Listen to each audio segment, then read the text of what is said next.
ओम शांति। 9 अगस्त 2025। आज की अनमोल मधुर महावाक्य। मीठे बच्चे, यह पुरुषोत्तम संगम युग कल्याणकारी युग है। इसमें ही पढ़ाई से तुम्हें श्री कृष्ण पुरी का मालिक बनना है। प्रश्न: बाप माताओं पर ज्ञान का कलश क्यों रखते हैं?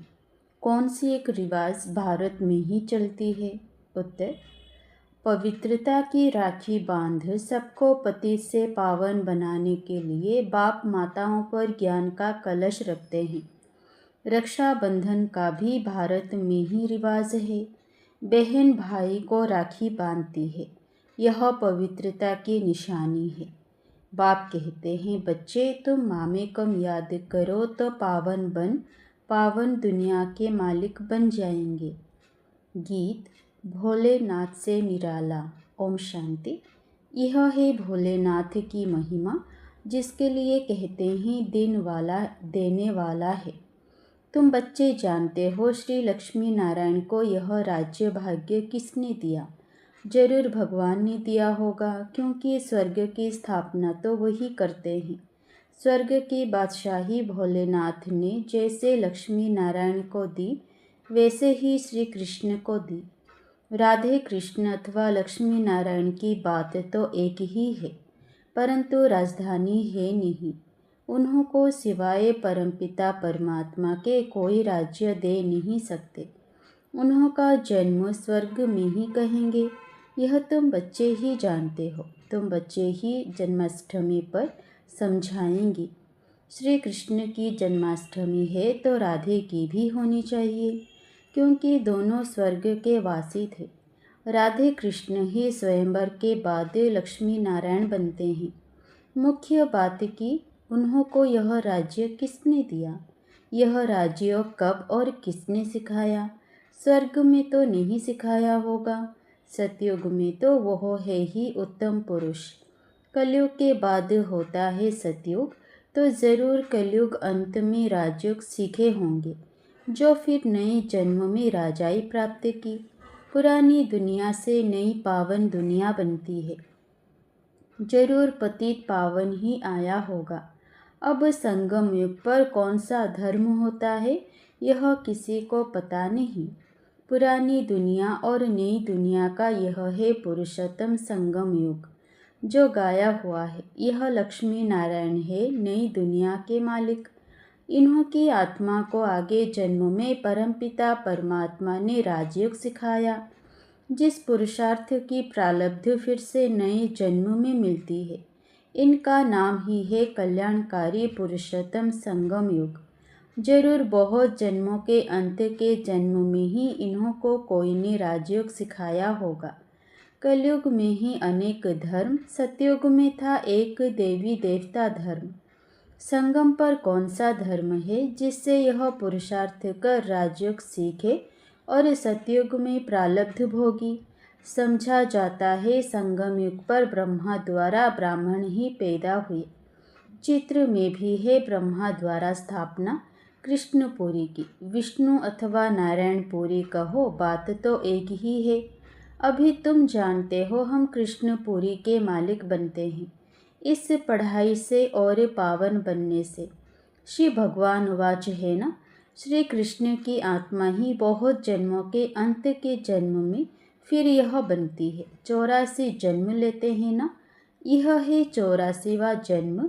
इनका ही फिर ब्रह्मा नाम रखते हैं। नहीं तो फिर ब्रह्मा कहाँ से आया? ईश्वर ने रचना रची तो ब्रह्मा विष्णु शंकर कहाँ से आए? कैसे रचा? क्या छू मंत्र किया जो पैदा हो गए? बाप ही उन्हों की हिस्ट्री बताते हैं। एडप्ट किया जाता है तो नाम बदलते हैं। ब्रह्मा नाम तो नहीं था ना, कहते हैं बहुत जन्मों के अंत में तो ज़रूर पतित मनुष्य हुआ। ब्रह्मा कहाँ से आया किसको भी पता नहीं है। बहुत जन्मों के अंत का जन्म किसका हुआ? वो तो लक्ष्मी नारायण ने ही बहुत जन्म लिए हैं। नाम रूप देश काल बदलता जाता है। श्री कृष्ण के चित्र में 84 जन्मों की कहानी क्लियर लिखी हुई है। जन्माष्टमी पर श्री कृष्ण के चित्र भी बहुत बिकते होंगे, क्योंकि श्री कृष्ण के मंदिर में तो सब जाएंगे ना। राधा कृष्ण के मंदिर में ही जाते हैं। श्री कृष्ण के साथ राधे जरूर होगी। राधे कृष्ण प्रिंस प्रिंसेस ही लक्ष्मी नारायण महाराजा महारानी बनती हैं। उन्होंने ही 84 जन्म लिए, फिर अंत के जन्म में ब्रह्मा सरस्वती बने। बहुत जन्मों के अंत में बाप ने प्रवेश किया और इनको ही कहते हैं तुम अपने जन्मों को नहीं जानते हो। तुम पहले जन्म में लक्ष्मी नारायण थे, फिर यह जन्म लिया। उन्होंने अर्जुन का नाम कह दिया है। अर्जुन को राजयोग सिखाया, अर्जुन को अलग कर दिया है, परंतु उनका नाम अर्जुन है नहीं। ब्रह्मा का जीवन चरित्र चाहिए ना, परंतु ब्रह्मा और ब्राह्मणों का वर्णन कहाँ भी है नहीं। यह बातें बाप ही बैठ समझाते हैं। सब बच्चे सुनेंगे, फिर बच्चे औरों को समझाएंगे। कथा सुनकर फिर औरों को बैठ सुनाते हैं। तुम भी सुनते हो फिर सुनाते हो। यह है पुरुषोत्तम संगम युग, लीप युग, एक्स्ट्रा युग। पुरुषोत्तम मास पड़ता है तो 13 मास हो जाते हैं। इस संगम युग के त्योहार ही हर वर्ष मनाते हैं। इस पुरुषोत्तम संगम युग का किसी को पता नहीं है। इस संगम युग पर ही बाप आकर पवित्र बनाने की प्रतिज्ञा कराते हैं। पति दुनिया से पावन दुनिया की स्थापना करते हैं। रक्षाबंधन का भी भारत में ही रिवाज है। बहन भाई को राखी बांधती है, परंतु वह कुमारी भी फिर अपवित्र बन जाती है। अभी बाप ने तो माताओं पर ज्ञान का कलश रखा है। जो ब्रह्मा कुमार ब्रह्मा कुमारियां बैठ पवित्रता की प्रतिज्ञा कराने राखी बांधती है। बाप कहते हैं मामे कम याद करो तो तुम पावन दुनिया के मालिक बन जाएंगे। बाकी कोई राखी आदि बांधने की दरकार नहीं है। यह समझाया जाता है। जैसे साधु सन्यासी लोग दान मांगते हैं, कोई कहते हैं क्रोध का दान दो, कोई कहते हैं प्याज मत खाओ। जो खुद नहीं खाते होंगे वह दान लेते होंगे। इन सबसे भारी प्रतिज्ञा तो बेहद का बाप कराते हैं। तुम पावन बनना चाहते हो तो पतित पावन बाप को याद करो।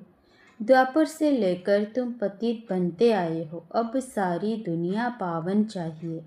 वह तो बाप ही बना सकते हैं। सर्व का गति सद्गति दाता कोई मनुष्य हो नहीं सकता। बाप ही पावन बनने की प्रतिज्ञा लेते हैं। भारत पावन स्वर्ग था ना, पतित पावन वह परम पिता परमात्मा ही है। श्री कृष्ण को पतित पावन नहीं कहेंगे। उनका तो जन्म होता है, उनके तो माँ बाप भी दिखाते हैं। एक शिव का ही अलौकिक जन्म है। वह खुद ही अपना परिचय देते हैं कि मैं साधारण तन में प्रवेश करता हूँ। शरीर का आधार जरूर लेना पड़े। मैं ज्ञान का सागर पतित पावन राजयोग सिखलाने वाला हूँ। बाप ही स्वर्ग का रचयिता है और नरक का विनाश कराते हैं। जब स्वर्ग है तो नरक नहीं। अभी पूरा रौरव नरक है। जब बिल्कुल तमो प्रधान नरक बनता है, तब ही बाप आकर सतो प्रधान स्वर्ग बनाते हैं। 100% पतित से 100% पावन बनाते हैं। पहला जन्म जरूर सतो प्रधान ही मिलेगा। बच्चों को विचार सागर मंथन कर भाषण करना है। समझाना फिर हर एक का अलग अलग होगा। बाप भी आज एक बात कल फिर दूसरी बात समझाएंगे। एक जैसी समझानी तो हो ना सके। समझो, टेप से कोई एक्यूरेट सुने भी, परंतु फिर एक्यूरेट सुना नहीं सकेंगे। फर्क ज़रूर पड़ता है। बाप जो सुनाते हैं तुम जानते हो, ड्रामा में सारी नूंद है। अक्षर बाय अक्षर जो कल्प पहले सुनाया था वह फिर आज सुनाते हैं। यह रिकॉर्ड भरा हुआ है। भगवान खुद कहते हैं मैंने जो 5000 वर्ष पहले हूबहू अक्षर बाय अक्षर सुनाया है वही सुनाता हूँ। यह शूट किया हुआ ड्रामा है। इसमें फर्क ज़रा भी नहीं पड़ सकता। इतनी छोटी आत्मा में रिकॉर्ड भरा हुआ है। अब श्री कृष्ण जन्माष्टमी कब हुई थी यह भी बच्चे समझते हैं। आज से 5000 वर्ष से कुछ दिन कम हो कहेंगे, क्योंकि अभी पढ़ रहे हैं। नई दुनिया की स्थापना हो रही है। बच्चों के दिल में कितनी खुशी है। तुम जानते हो श्री कृष्ण की आत्मा ने 84 का चक्र लगाया है। अब फिर श्री कृष्ण के नाम रूप में आ रही है। चित्र में दिखाया है। पुरानी दुनिया को लात मार रहे हैं, नई दुनिया हाथ में है।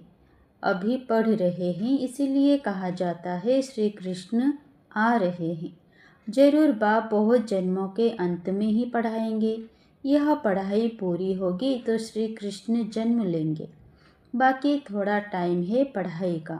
जरूर अनेक धर्मों का विनाश होने बाद श्री कृष्ण का जन्म हुआ होगा। सो भी एक श्री कृष्ण तो नहीं, सारी श्री कृष्ण पूरी होगी। यह ब्राह्मण ही है जो फिर यह राजयोग सीख देवता पद पाएंगे। देवताएं बनते ही हैं नॉलेज से। बाप आकर मनुष्य से देवता बनाते हैं पढ़ाई से। यह पाठशाला है, इसमें सबसे जास्ती टाइम लगता है। पढ़ाई तो सहज है, बाकी योग में है मेहनत। तुम बता सकते हो श्री कृष्ण की आत्मा अब राजयोग सीख रही है, परम पिता परमात्मा द्वारा। शिव बाबा ब्रह्मा द्वारा हम आत्माओं को पढ़ा रहे हैं विष्णुपुरी का राज्य देने। हम प्रजापिता ब्रह्मा के बच्चे ब्राह्मण ब्राह्मणियाँ हैं। यह है संगम युग। यह बहुत छोटा सा युग है। चोटी सबसे छोटी होती है ना, फिर उनसे बड़ा मुख, उनसे बड़ी बाहें, उनसे बड़ा पेट, उनसे बड़ी टांगें विराट रूप दिखाते हैं, परंतु उसकी समझाने कोई नहीं देते। तुम बच्चों को यह 84 जन्मों के चक्र का राज समझाना है। शिव जयंती के बाद है श्री कृष्ण जयंती। तुम बच्चों के लिए यह है संगम युग। तुम्हारे लिए कलयुग पूरा हो गया। बाप कहते हैं, मीठे बच्चों, अब मैं आया हूँ तुमको सुखधाम शांति धाम ले जाने। तुम सुखधाम के रहवासी थे, फिर दुखधाम में आए। पुकारते हो बाबा आओ इस पुरानी दुनिया में। तुम्हारी दुनिया तो नहीं है। अभी तुम क्या कर रहे हो? योग बल से अपनी दुनिया स्थापन कर रहे हो। कहा भी जाता है अहिंसा परमो देवी देवता धर्म। तुमको अहिंसक बनना है, ना काम कटारी चलानी है, ना लड़ना झगड़ना है।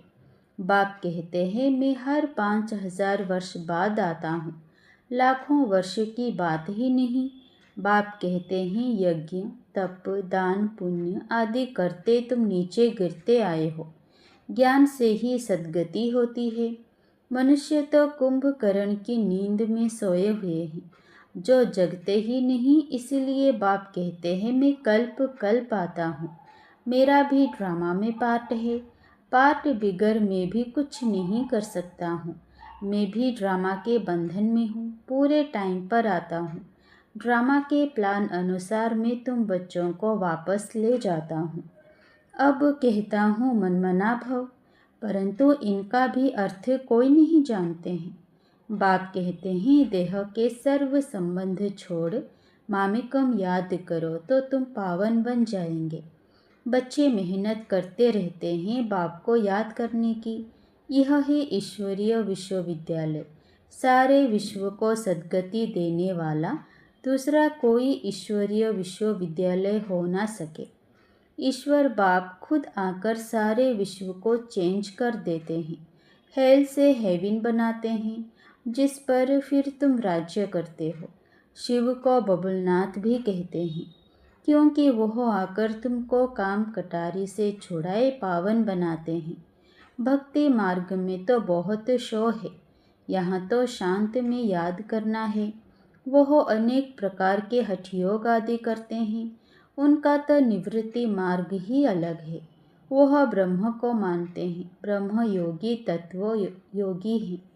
वह तो हो गया आत्माओं के रहने का स्थान, जिसको ब्रह्मांड कहा जाता है। वह फिर ब्रह्म को भगवान समझ लेते हैं। उसमें लीन हो जाएंगे, गोया आत्मा को मॉर्टल बना देते हैं। बाप कहते हैं मैं ही आकर सर्व की सद्गति करता हूँ। शिव बाबा ही सर्व की सद्गति करते तो वह है हीरे जैसा, फिर तुमको गोल्डन एज में ले जाते हैं। तुम्हारा भी यह हीरे जैसा जन्म है, फिर गोल्डन एज में आते हो। यह नॉलेज तुमको बाप ही आकर पढ़ाते हैं, जिससे तुम देवता बनते हो। फिर यह नॉलेज प्रायः लोप हो जाती है। ये लक्ष्मी नारायण में भी रचता और रचना की नॉलेज नहीं है। अच्छा, मीठे मीठे सिकिलधे बच्चों प्रति माता पिता बाप दादा का याद प्यार और गुड मॉर्निंग। रूहानी बाप की रूहानी बच्चों को नमस्ते। धारणा के लिए मुख्य सार पहला, इस पुरानी दुनिया में रहते डबल अहिंसक बन योग बल से अपनी नई दुनिया स्थापन करनी है। अपना जीवन हीरे जैसा बनाना है।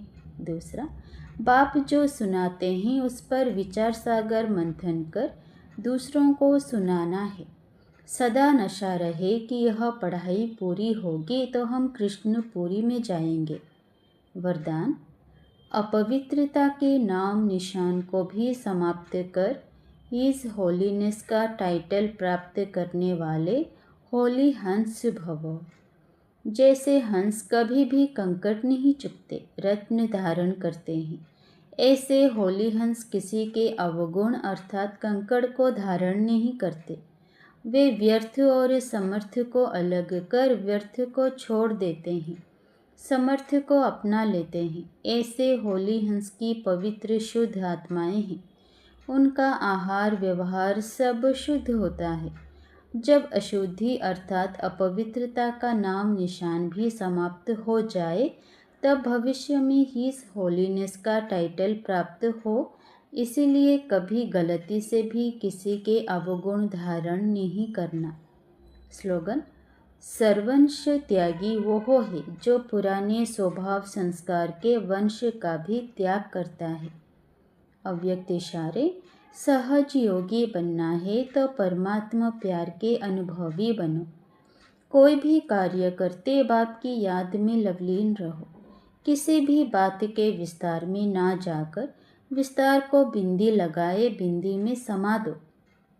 बिंदी बन जाओ, बिंदी लगा दो तो सारा विस्तार सारी जाल सेकंड में समा जाएगी और समय बच जाएगा, मेहनत से छूट जाएंगे।